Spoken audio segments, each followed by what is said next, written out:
24, the world seems to be going absolutely crazy.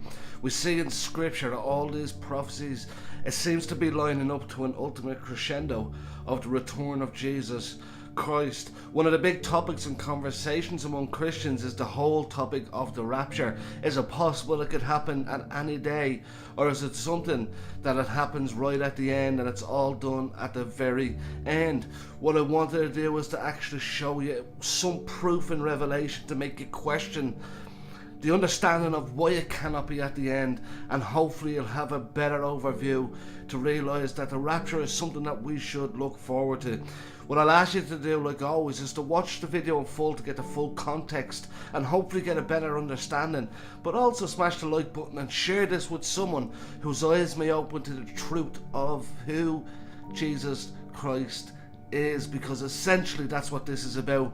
In terms of the tribulation period, many will say this is a time of persecution for believers to prepare them, but really what I believe it is totally different, and I came across something that may open your eyes up to tribulation and what it means and who it's for. Have a look at this. There are 3 tribulations spoken of in Scripture. Number 1 is the tribulation that is promised to every single believer. They hated him. They're going to hate you. This world hates you. Satan hates you. And the curse of this world is constantly hounding you. You are guaranteed tribulation. But then the Bible speaks of the tribulation. There's a difference between tribulation and the tribulation. In the same way, there's a difference between a basketball player and the basketball player. Michael Jordan. The tribulation is Daniel's 70th week. It is the 7 years of God's determined dealing with the world and with the nation of Israel. That is the tribulation. And then you have the great tribulation, which is the final 3.5 years where the wrath of God is poured out to such an extent it's never been seen before. Now, all of the tribulation, the 7 years, is the wrath of God. The first half is the wrath of the Lamb. The second half is the wrath of God. But it's not something you want to be here for. So although we are promised tribulation, we are promised to be delivered from the tribulation, for we have not been appointed unto wrath.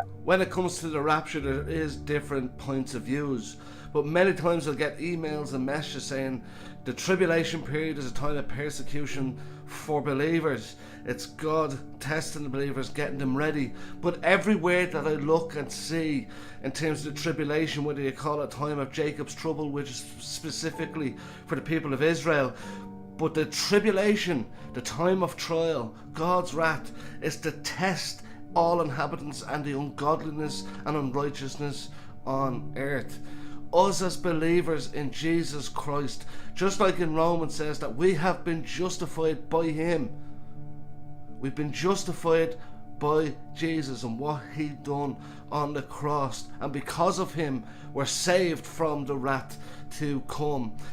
Yes, does God test us in certain things in life, and we have trials and tribulations in our life? Yes, but this period of time, for me, if you keep it in your mind, it's the alarm clock that God has set to say enough is enough. You just didn't want me now, I'm going to give you a time of absolute wrath to try get people to turn back to God or turn to God. Now, in terms of the rapture, when is the possibility that the rapture could happen? One of the main reasons why I don't believe it happens at the end, there's a scripture in Revelation 9 verse 20, and to paraphrase, it says that the only ones that are left, the rest of mankind that are left, are those who are unrepented. Further down it talks about they have not given up on their sorcery and their witchcraft and their sexual immorality.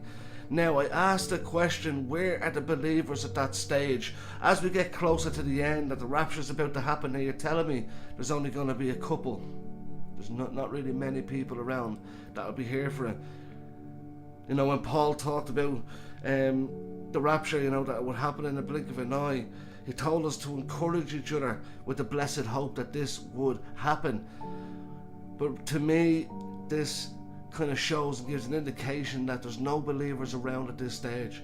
When God's wrath is done, there's very, very few left in terms of believers. I believe, though, that many people in that tribulation period, because of the 2 witnesses and the 144,000, many people will get saved in that period of time, and that will be like escaping through fire, because they've been saved then from going to a place that they can never be in God's presence again. But in terms of the rapture itself, it really only fits in to happening at the start. This is not a topic we should be fighting on, but encouraging each other.